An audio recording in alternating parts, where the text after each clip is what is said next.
Next at 11, a monkey spotted swinging through trees in an area known more for manatees. We're going on a big roller coaster ride in the temperature department. Details tonight. Live from clickorlando.com and WKMG. We're getting results in your neighborhood now at 11 p.m. Now at 11, video going viral of a crash that sent 3 people to the hospital.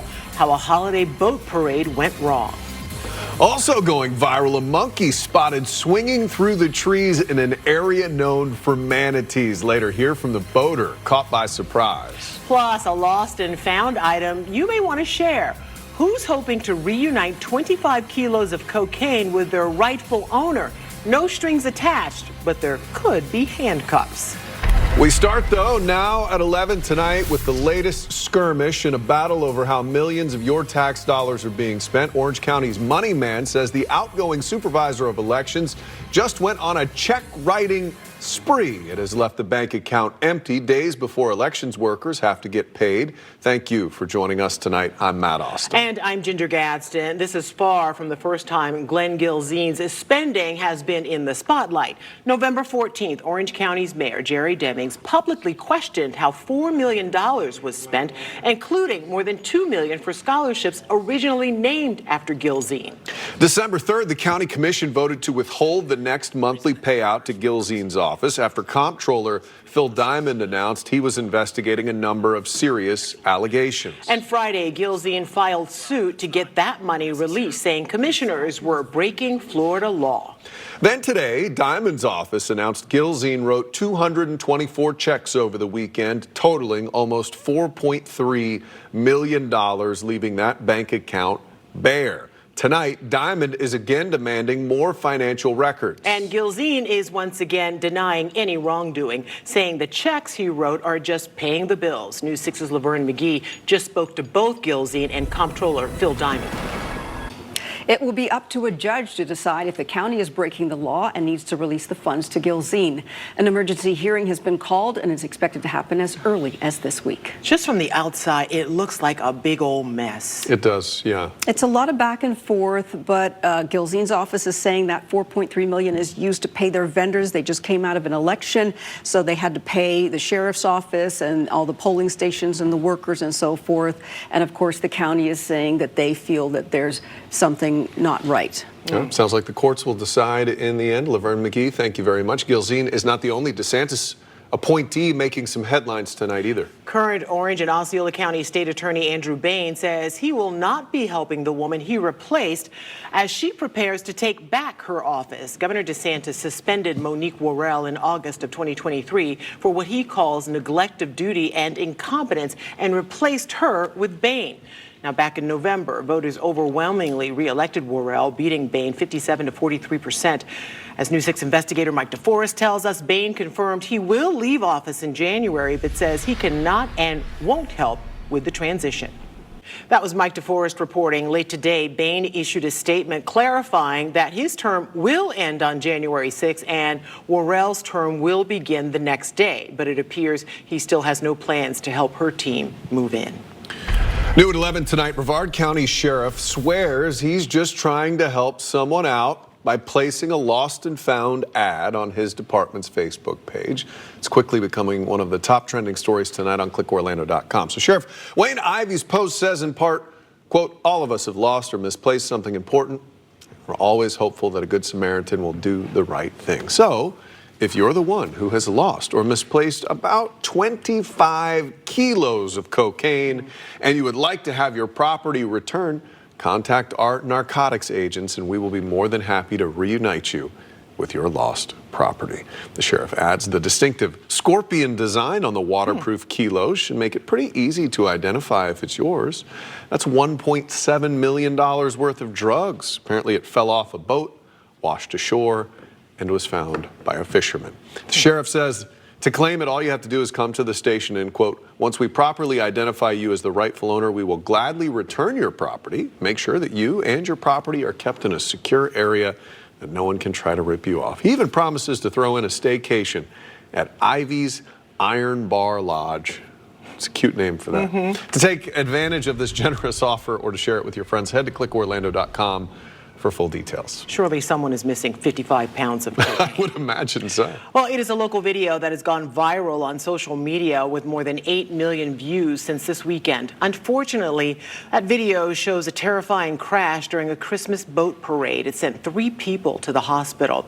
The crash happened Saturday night in Merritt Island at the big annual parade on Sykes Creek. News 6's James Barbero walks us through how this happened. Tonight, Lake County school leaders are turning to tech to try and cut the number of students who are vaping on campus. The school board voted unanimously tonight to install vape detection devices at East Ridge High School. That will cost about $97,000. East Ridge was picked because it is the largest school in the district. Now, this isn't the first time we've told you about Lake County schools coming up with ways to keep students from vaping. Earlier this year, we introduced you to Samba, a canine specifically dedicated to sniffing out vapes and other substances on campus. During the 2022-23 school year, there were 585 tobacco cases across the Lake School District. Samba started on campus in March of 2024. The total number of tobacco cases for the 23-24 school year dropped by 150. The vaping detectors will be placed in hotspot locations like restrooms, and manufacturers say they can also monitor other banned activities in real time. Grant money will pay for the devices, which are already in use in Orange County middle and high schools. Well, tomorrow, Central Florida's largest school district debates how to best protect your kids on campus. By state law, districts must have school resource officers or extensively trained guardians. While Orange County school leaders prefer the SROs, they're not sure if they have the money to pay for officers at 30 schools in Apopka, Ocoee, Winter Garden, Winter Park, and Windermere. A new contract proposal would raise that price tag to $72,000 per officer. That's a 20% increase. Tomorrow's discussion will be a part of the school board's work session. Beginning at 1 p.m., the district has until January 30th to make a final decision. We'll keep you posted. Tonight, a boater is sharing a surprising sight next on News 6 at 11, where he spotted a monkey swinging through trees not too far from where manatees go to stay warm in winter. The warm-up is on. I'm sure you felt it today. It's going to get even warmer tomorrow before a huge crash in the temperature department. We are pinpointing the timeline of a strong cold front in a few minutes. Plus, it's one of our most favorite times of the year, getting results for kids, teens, and seniors, but it's not just our viewers doing the shopping. Yeah, I'm going to take you along for our News 6 Angel Tree shopping spree in just minutes. You're watching News 6 at 11, live on a Monday night. We're getting results for Thornton Park, Dr. Phillips, and all of Central Florida. This portion of the news is sponsored by Rubenstein Law. It's time to play America's favorite jackpot game. This is Powerball. Good evening, America. I'm Laura Johnson. Tonight we have another life-changing jackpot for you. It's worth a guaranteed $20 million. So get those tickets out. Let's play. That first number up is 45. Followed by the number 35. Tonight we're going to meet Jania Mangum, who won $50,000 playing Powerball. Congratulations, Jania. Now for the rest of those numbers, we've got 7, 51, rounding it out with 40. Your Powerball number tonight, good luck everyone, is 24, and your Power Play multiplier is 2. Let's take a look at those numbers one last time, and we will see you back here Wednesday night. Good night, everyone. The new 6 Plus app is available on your Apple TV, Roku, Fire TV, and Android TV streaming devices. Download today. Now at 11, a primate surprise for a local boater. His encounter is spreading quickly tonight since he first shared it on social media. Colin Innes operates St. John's River Eco Tours and says in all the years he's been out on the water, he has never seen a monkey. But he was out on the river near Orange City when he saw this. I looked up into a tree and kind of went, "What's that?" Got a little bit closer and realized that I had a monkey probably about 30 feet from me, and trust me, that's not something you see out here on a regular basis whatsoever. So I was shocked. So he thinks it may have gotten lost and somehow found itself far away from its home in either the Ocala National Forest, possibly Silver Spring. So if you spot the monkey, call the Florida Wildlife Commission. We'll post that number inside this story on clickorlando.com. Did they ever find all of those monkeys that escaped from South Carolina? That's a good question. Could Could it be one of those that know. have meandered That's a through ways. all those woods? That is a trek. Well, every year we partner with the Salvation Army to get results for their Angel Tree mission, helping 5,000 kids and 1,000 seniors have a Merry Christmas. Yeah, that includes all of our promotions and our phone bank on Giving Tuesday. Several New 6 employees also adopt an angel. So Lisa, Julie, and I filled up our shopping carts to get results. All right, ladies, here we are again. Yeah, it's that time of year where we get results for all the angels out there. Yes. We have a stack full of angels, so we are helping the Salvation Army shop with all the money raised last week. And we are one of our favorite places, Target. So you guys ready? I'm ready. Let's go do this. We're going to hit the toys first and then maybe the clothes. Oh my gosh, wicked Legos. That's cool. It's a 10-year-old boy wants Pokemon stuff. There's a senior who wants clothing. There's a dinosaur. Okay, this is good. It's just always good to support your community, make sure your community members feel remembered and taken care of, and none of us know when we're going to fall on hard times. I'm going to have to get some of these. Jib versus jab. Love it.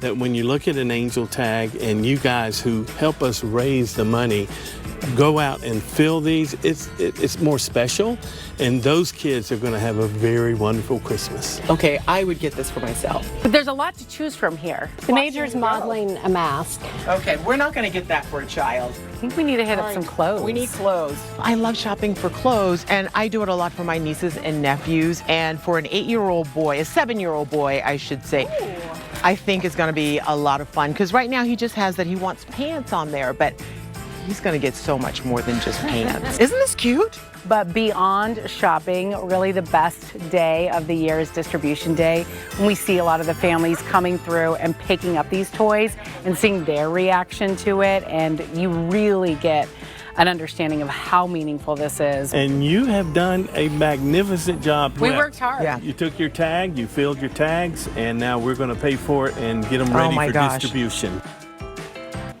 Love doing that. And then when we do distribution day, it's another day that's a fantastic time. Good stuff. Looks like you needed a front end loader for all of the stuff you got. If you also donated and adopted an angel this year, don't forget to return the gifts. As of this morning, 3,500 have been returned. The deadline to get them back to the Joy Center is this Wednesday. Love seeing that. All right, meteorologist Jonathan Kagas joins us now for what we can only refer to as a whiplash forecast because things are going to be changing fast. No question. Hey, it's got something for everybody, though, over the next 7 days. True. If you like it warm, enjoy the next couple, and then you'll be able to enjoy the upcoming weekend. If you like it cold, we have a few days kind of sandwiched in between both of those days coming our way. That could lead to some frost and another freeze again for parts of Central Florida. We'll talk about who needs to cover their plants again before you get into the upcoming work week. Scattered storm chances also going to go in the increase. Strong cold front going to usher in that colder air, also going to give us our first real shot at some widespread rain in a very long time. And then again, one of the colder mornings of the week of the season so far going to settle back in. Talking about whiplash temperatures, and look at this. This describes it right here. Over the next 7 days, this is the wild ride that we are going on. Average high temperatures this time of the year into the mid-70s. We're going to blow by that tomorrow and jump into the lower 80s. On Wednesday, we're still going to be on the warmer side, but temperatures are going to crash Wednesday evening into Thursday morning. Look at our high temperatures on Thursday. Only in the low to mid 60s, but it's going to be a very short-lived round of cold this time around because by the weekend, already going back above average, and we're going to be pushing 80 degrees both Saturday and Sunday. So we're literally going to be all over the place. Right now, it's the warmth. We're hanging in the mid-60s across most of Central Florida now. That warmth extends well back towards Alabama. There's the chill, though. Bottled up in the north right now towards Minnesota, onto the other side of the Canadian border. That's charging up and getting ready to blast down to the eastern two-thirds of the United States, delivered by this cold front that will also give us our best shot of rain in a very, very long time. For that, we're going to fast forward out to tomorrow afternoon. These red arrows right here, that's the wind direction. It is a very warm wind tomorrow. That's going to push our temperatures back to the low to mid 80s. There are the storms developing, though, ahead of the cold front. You see what happens as we jump into Wednesday. By the way, tomorrow is going to be all dry with just a mix of clouds and sunshine. So there's 4 o'clock on your Wednesday morning, maybe a few stray showers trying to sneak in towards Gainesville. But the opportunity for the showers and storms for us then starts to push in as we go into the afternoon. So there's 2 to 3 o'clock on your Wednesday afternoon. You see the darker oranges and reds, and they're indicating the opportunity for a few scattered thunderstorms. This is a quick hitting front already by Thursday morning. We are clearing things out. but the temperatures are going to be dropping like crazy again. Most of us are going to wake up into the 30s and 40s again on Thursday morning again. This is for Thursday morning under a mainly clear sky. It's going to be that frost and freeze potential again for areas along and northwest of I-4. First, though, here's a look at tonight. Sponsored by Strata Air Conditioning and Heating. AC emergency? You ought to call Strata. Much, much warmer again. That chill doesn't settle in until Thursday morning, so a few more warm nights headed our way. 50s and 60s with a few passing clouds out there. Tomorrow afternoon, gorgeous again. No humidity, of course. Temperatures back to the upper 70s along the coast. Low to mid 80s inland. And look at the 7-day forecast. Mentioned it before, a little bit of everything. 78 on Wednesday. Big cold front comes through that day, though. Highs on Thursday after a start in the 30s and 40s. Only get back to the 60s, but if you like the warmth, we have that surging back, guys, for the weekend. All right, Jonathan, thank you. Here are tonight's winning Powerball numbers: 45, 35, 37, 51, 40, and the Powerball is 24. And here are tonight's Florida lottery numbers: pick 2, 6, 8, pick 3, 840, pick 4, 7007, and pick 5, 45725, and the Fireball is 2. Fantasy 5, 36, 31, 16, 29, and 3. Cash for Life is 20, 26, 33, 43, 54, and the cash ball is 1. Good luck to you. All right, Ryan's here now at sports. Hey, a lot of folks really happy for UCF and Scott Frost. Especially his former players who swear by him and the culture he created during his first stint in Orlando. Coming up, thoughts from a pair of guys firmly behind the decision to bring Frost back to their alma mater. But before we go to break, there are reports tonight that Orlando City is dealing star Facundo Torres to a Brazilian team. It would reportedly fetch a record price for Orlando City, but Torres would be tough to replace. We'll be right back. This portion of the news is sponsored by Freedom Health Medicare Advantage plans. I gotta get things started. Yeah, yeah, yeah, yeah.